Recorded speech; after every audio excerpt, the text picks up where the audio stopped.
waxoon naa la ca maam si da koy donn waaye wax naa la maam Youssoufa Gueye mi defoon juróom-ñaari at ci géej gi génnaale jabaru junne maam Youssoufa Gueye sëtam bii di soxna Nafi Gueye doon na lépp ci moom wàllu faj wàllu ñaan boo ko làmbee doo xool keneen fajkat yi xam nañu ko ñaankat yi xam nañ ko ndax fii ku wéet xam sa bopp soxna Nafi Gueye dangaa toog at yu bëri amoo doom ay na ci lool soxna Nafi Gueye rab def laa sonal soxna Nafi Gueye li mu mën ci wàllu faj bu ma ko doon lim fii la ñuy fanaan yow woo ko ci numéro téléphone bii bu la seetalee nag nga dégg daali di 77 090 61 07 mën nga ko woo appel normal mën nga ko woo appel WhatsApp.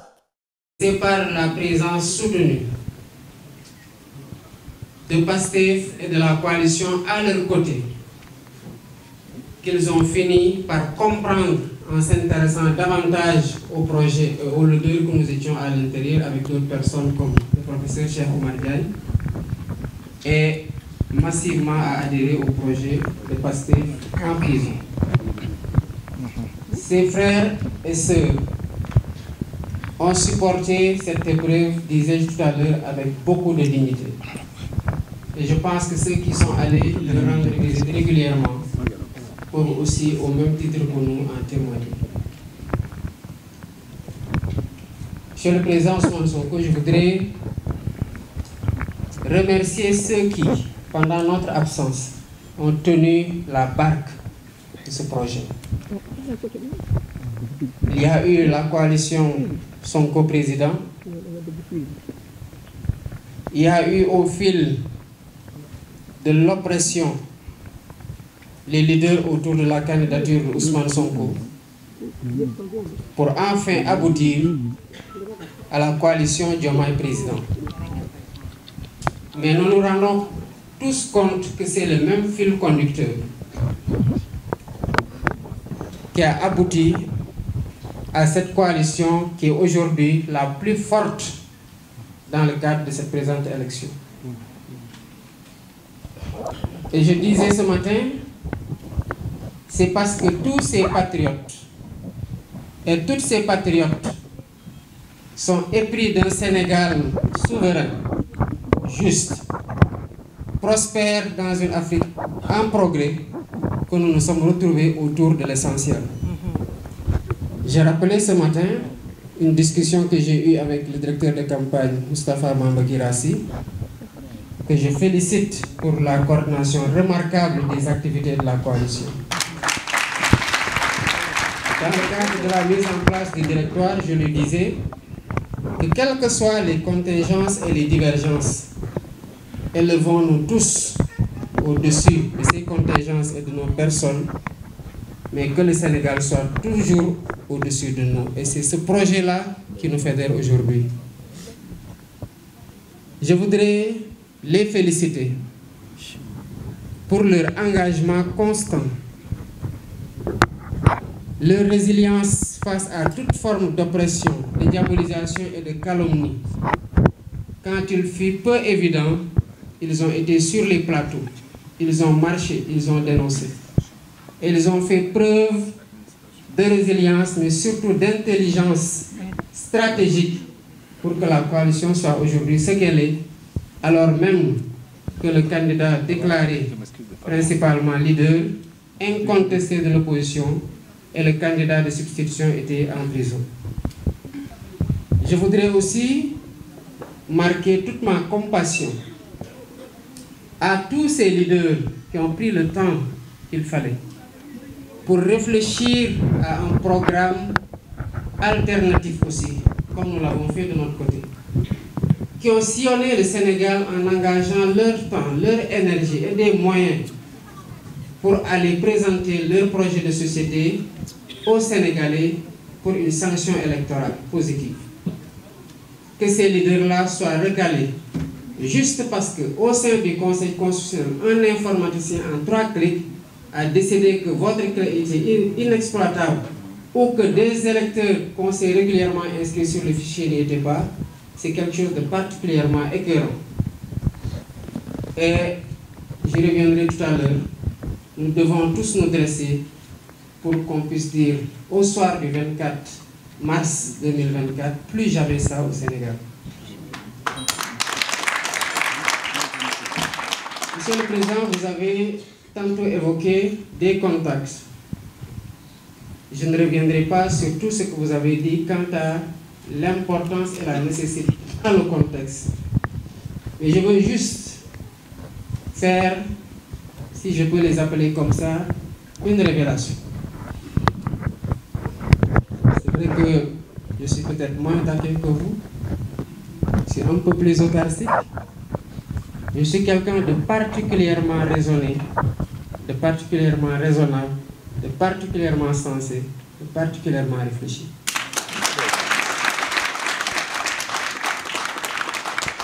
Après les événements de mars 2021, Monsieur le Président Sonko, vous pourrez en témoigner. Je suis venu vous voir quand le président Macky Sall était en train de dire ce qui s'est passé au Sénégal ne se reproduira plus.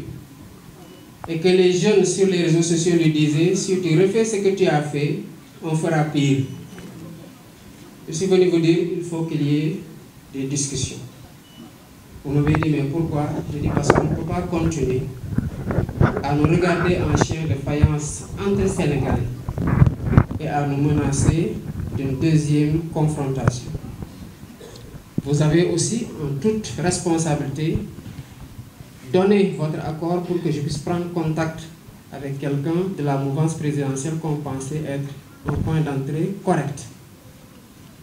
Le temps qu'on obtienne les contacts et qu'on fixe un rendez-vous, le président Macky Sall, en plein Covid, a décidé d'aller à Kaffrine, répandant en plus le Covid-2, et à Matam, au Fouta, en bastonnant au passage des Sénégalais qui n'avaient le tort que de porter le bracelet, le brassard rouge, en continuant à menacer tout le monde de ses foudres, en continuant à s'armer, en continuant à recruter pour davantage mater. Le résultat, on le connaît. Nous avons considéré que pour discuter, il fallait discuter avec quelqu'un de particulièrement réfléchi, de particulièrement disposé pour pouvoir comprendre pourquoi on cherche à dépasser cette vague dangereuse-là qui allait nous mener forcément aux événements de juin 2023. Malheureusement, on a interrompu les contacts parce qu'il n'y avait pas la réceptivité affichée de l'autre côté. En 2023, j'ai personnellement, parce que j'étais en prison, vous étiez sous blocus. J'ai pris la responsabilité, je vous en ai informé par la suite, de contacter son fils après le discours du 3 juillet pour lui dire, à partir du moment où votre papa a décidé de ne plus aller aux élections, vous êtes la seule personne à pouvoir l'aider à sortir par ce qui reste de la grande porte. Et que tous ceux qui veulent être candidats aujourd'hui vont l'encourager à continuer la répression. Il s'en est rendu compte trop tard pour essayer de rétropédaler, appeler à l'apaisement, mais le mal était déjà fait. Les morts ne reviendront pas. Les amputés ne retrouveront ni leurs bras, ni leurs jambes. Les éborgnés ne retrouveront pas leurs yeux. Et on a toujours des malades qui sont évacués à l'étranger du fait de cette répression aveugle. Je n'ai pas été écouté. Au contraire, qu'est-ce qu'on a dit? Ils auraient pu négocier quand ils étaient en mars 2021 parce qu'ils étaient en position de force. Mais qu'est-ce que vous avez fait en mars 2021 lors de votre discours du 8 mars? Vous avez dit que le président Macky Sall, il reste 2 ans. Et que ces 2 ans-là, encadrons-le, aidons-le à finir et qu'il transmette ce pays-là en paix pour qu'on continue à le travailler. Il y a eu autre chose qui a été dit, mais puisque nous sommes dans des moments dits de décrispation et qu'il n'est plus notre adversaire, je pense qu'on peut même ne pas aller dans ces relations-là. Juste pour dire que, à quel point moi je tiens à la concertation et au dialogue. Et cela a été tout le temps la posture de Pastef, de continuer à entretenir ce dialogue-là, si tant est que les conditions de sa tenue obéissent à des règles ou à une logique de sincérité qui vont aboutir à des conclusions qui seront convenues, consensuelles, appliquées par toutes les parties prenantes. On n'a pas été écouté à temps et on aurait pu faire l'économie de ces balafres sur le visage, sur l'image de la démocratie sénégalaise, de frères et sœurs incarcérés dans des conditions extrêmement difficiles, de morts qui ne reviendront jamais, de traumatisés et de blessés qui garderont les séquelles à vie. Voilà Bassirou Diomaye Faye en toute discrétion aux côtés de Ousmane Sonko dans le cadre du projet que nous portons tous aujourd'hui.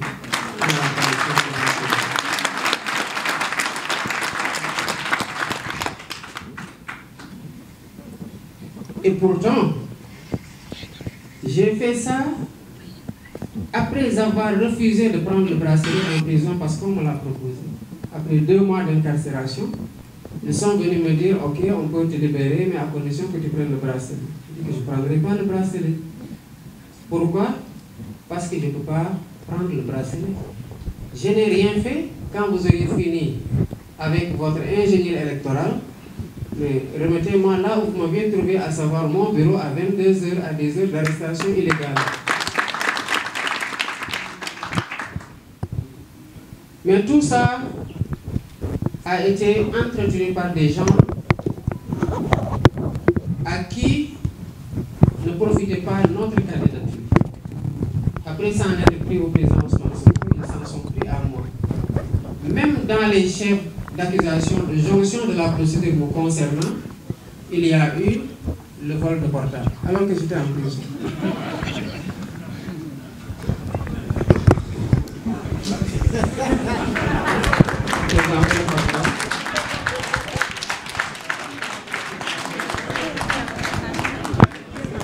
Pour dire à quel point il y avait de l'acharnement pour que la candidature de Bassirou Diomaye Faye ne passe pas.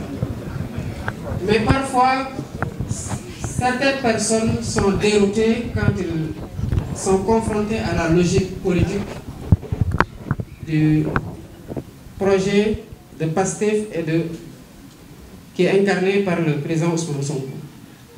Je le rappelais ce matin au leader, le 7 janvier 2023, vous aviez été le premier, lors d'une réunion à laquelle je n'avais pas participé, à poser la question du plan B. Et c'est le bureau politique qui vous a mis en minorité, raison pour laquelle on n'avait pas débattu de ce point-là, parce que le bureau ne voulait pas encourager le processus de liquidation politique. J'ai rappelé votre formule qui décrit la logique politique dans laquelle vous êtes tout le temps inscrit, à savoir que le Sénégal n'a pas besoin de messies ni de héros, mais d'une masse critique de citoyens qui sont conscients des enjeux.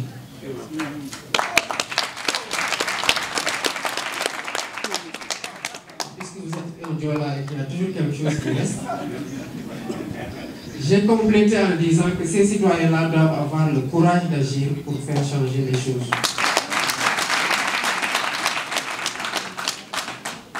Président, vous m'avez dit de ne pas parler de Amadou Ba.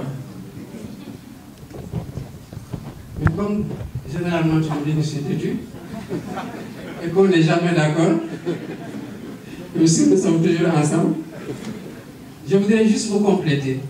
Je crois que j'avais fait un texte que j'avais appelé Bastradamus, prédiction tirée du DAC politique. Je crois que tout ce que j'avais prédit dans ce texte-là, c'est presque réalisé. Alors, quand vous avez quitté le syndicat, vous nous avez transmis à Amadou Ba.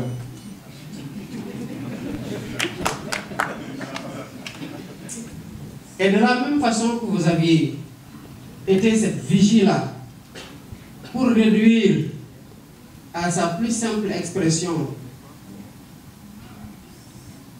la catastrophe qu'il était en train de faire au niveau des impôts et plus tard au niveau du ministère de l'économie et des finances, nous avons continué sur cette perspective, dans cette perspective-là. Et en 2016, vous pourrez toujours vérifier ça, le syndicat autonome des agents des impôts et domaines dans lequel j'étais avec Birame Souleye Diop, les Waly Diouf Bodian et Elimane Pouye et consorts, a organisé une conférence de presse pour dire « basta, ça suffit ». Parce qu'à chaque fois que les agents allaient en contrôle fiscal et qu'ils faisaient des redressements à coût de milliards, illégalement, Amadou Ba décidait d'une simple lettre en violation des dispositions de la loi qui dit qu'aucune autorité ne peut, sous peine d'en être personnellement responsable, entraver le recouvrement des impôts et droits et taxes de toute nature. Et il y a eu la première fois qu'il l'a fait, c'était dans un dossier de cimenterie. Vous avez même, en tant qu'agent, menacé de porter plainte. Et il y a eu un rétropédalage de sa part. En 2016, nous avons dénoncé ça. Nous sommes allés organiser une conférence de presse pour lister tous les dossiers sur lesquels Amadou Ba avait compromis les intérêts du trésor public et donc des Sénégalais au profit d'entreprises étrangères. Et nous savons tous que cela n'a pas été fait gratuitement. Quand j'ai appris qu'il était impliqué dans des soupçons de corruption et que celui qui l'a fait candidat y a cru, j'ai dit parce qu'il le connaît. Je sais que si c'était moi, Ousmane ne va poser aucun parce qu'il saura que ce n'est pas vrai.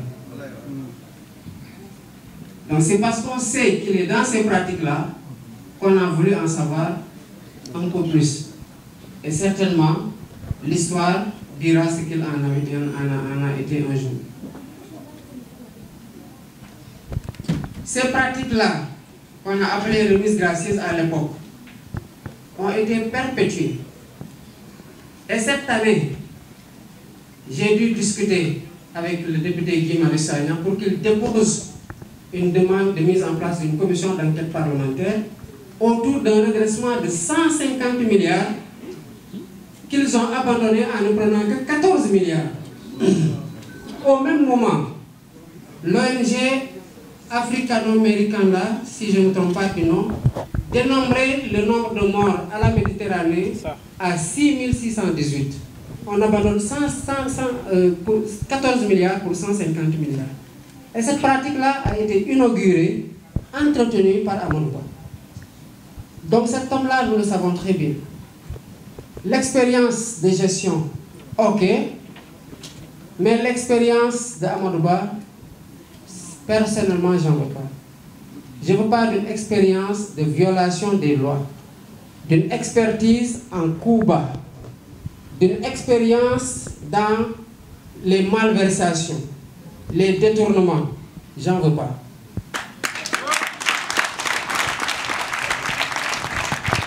J'ai décidé,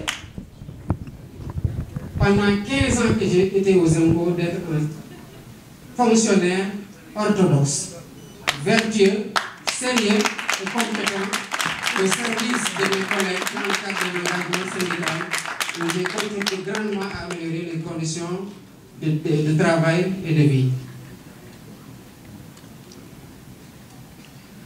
Il y a encore plus grave le concernant. Quand vous nous avez légué le projet de réforme du système de rémunération aux impôts, et qu'on a achevé la réforme et qu'il était question de transférer le projet au ministre du budget d'alors, Abdoulaye Daouda Diallo, qui avait dit, si vous entendez, si ça arrive ici, je vais signer. Amadou Ba n'était pas pour la réforme, mais il ne pouvait pas résister aux syndicats et à la demande interne de la DGID. Qu'est-ce qu'il a fait? On lui a mis la pression parce que le ministre nous avait dit, je n'ai pas reçu. On l'a interpellé, il a dit, j'ai transmis. Sous notre pression, vous savez ce qu'il a fait?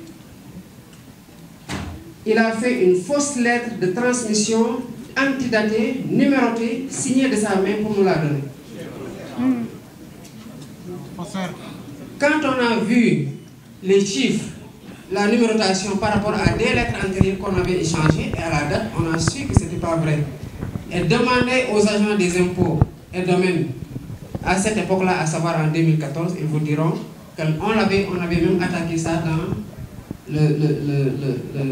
l'intranet de la DGID. Il y a encore pire, mais je m'en arrête là. Le projet pour lequel vous avez fait le choix, qui entre en droite ligne de votre logique politique, vous n'avez jamais mis en avant votre propre personne. Au-delà de l'épisode du 7 janvier 2023, je me rappelle, quand on a reçu la JPS un jour, les gens qui sont choqués, il y a deux candidats principalement, et ils font les choquer non pas parce que la proposition les heurte sur le plan de la scientificité ou de la technicité, mais c'est parce qu'ils veulent rassurer leur maître. Et c'est ce que vous disiez tout à l'heure. Donc nous devons être à mesure aujourd'hui de chercher les voies et moyens dans le cadre de la CEDEAO ou de l'UEMOA, comme vous l'avez dit dans votre livre Vision, Solutions pour un Sénégal nouveau, qui sous-tendait aussi le projet. Mais aussi, quand on ne pourra pas convaincre nos partenaires d'aller dans le sens qui est le meilleur pour nous tous, on ne peut pas indéfiniment renoncer à acquérir ce pan extrêmement important de nos souverainetés, et c'est tout particulièrement intéressant sur le financement de notre économie. C'est pour ça que dans le siège de la proposition qui a été faite en 2019, on a repris cette proposition. Pour ce qui est de la vice-présidence, effectivement, vous l'avez rappelé, moi, c'est hier 14 mars que j'ai fait 11 mois jour pour jour à la prison en détention, parce que j'ai été kidnappé à la sortie de mon bureau à 22h18, heure illégale d'arrestation, le 14 avril 2023. J'ai fait 11 mois jour pour jour. Et hier, 1 mois, 15 jours hier, ils sont venus me dire, bon, ok, maintenant on va réduire tes visites, mais tu ne pourras plus appeler pour parler de politique. Mais comment voulez-vous qu'un candidat à la présidentielle ne parle pas de politique quand il appelle au téléphone? J'ai un directeur de campagne, j'ai un mandataire auprès du Conseil constitutionnel, j'ai un autre représentant auprès du Conseil constitutionnel, j'ai un porte-parole, j'ai des leaders dans ma coalition, j'ai des leaders avec lesquels je dois entrer en contact pour étoffer ma coalition. Vous me dites que je ne parlerai pas de politique. Je parle de quoi alors? Non, si vous pouvez maintenant juste appeler la famille pour voir comment ils vont, on vous donne le téléphone, mais à défaut, on ne vous donne plus le téléphone. Je dis bon. La seule option sur laquelle vous avez une maîtrise, c'est de ne pas vous donner un téléphone. Et si vous me donnez un téléphone, je parlerai de ce qui m'intéresse actuellement, et c'est ma candidature, et c'est une activité politique, parce que je suis là pour des motifs politiques. Donc, il y a des points sur lesquels on n'a pas pu particulièrement, comme on l'avait fait en 2019, discuter à bâton rompu entre vous, le candidat que je suis, d'autres personnes et même les leaders, pour pouvoir les moduler comme on l'aurait souhaité. Mais sur le plan de l'idée générale, compte non tenu de toutes contraintes qui peuvent intervenir ultérieurement ou dans le process, je pense qu'on est sur la même ligne directrice sur laquelle nous voguons depuis notre entrée en politique. Et c'est quelque chose que nous partageons, je crois que dans notre large majorité, avec les leaders qui sont de ce bord-là ou qui sont d'autres bords politiques, et qui partagent le même idéal démocratique que nous et le même idéal souverainiste que nous. J'ai entendu des gens dire que le poste de vice-président est taillé sur mesure pour le président Ousmane Sonko. Est-ce qu'ils ont lu vraiment le programme? Parce que le programme dit que le vice-président que nous avons proposé doit être élu en tandem avec le président. Or, là, je ne parle pas que le président soit en tandem avec moi pour être élu. Donc, ça ne peut pas concerner le président quinquennat. Si ça devait entrer en vigueur dans le format proposé, il n'en sera ainsi qu'en 2029. Et dans ce cas-là, il serait le fruit de larges concertations. Parce que moi, je crois au dialogue quand il est franc, sincère, et quand il a un objectif à partir duquel on peut tirer quelque chose de consensuel pour être dans une dynamique progressiste pour ce pays-là. Aucun leader politique ne le dit. Mais ce qu'il y a à comprendre, et ça, on n'attendra pas 2029 pour le faire. Dans le diagnostic de tous nos programmes, et cela a été ressorti en 2013, où nous n'étions pas encore en politique. Le projet de réforme, la Commission nationale de réforme des institutions, la CNRI, a rendu ses conclusions en décembre 2013. En ce moment-là, je pense qu'on était dans l'écriture des statuts de PASTEF. parce qu'on a fait l'Assemblée générale de PASTEF le 4 janvier 2014. Donc pendant que la CNRI faisait observer que le président de la République au Sénégal concentre trop de pouvoir et écrase tous les autres pouvoirs, on n'était même pas encore en politique.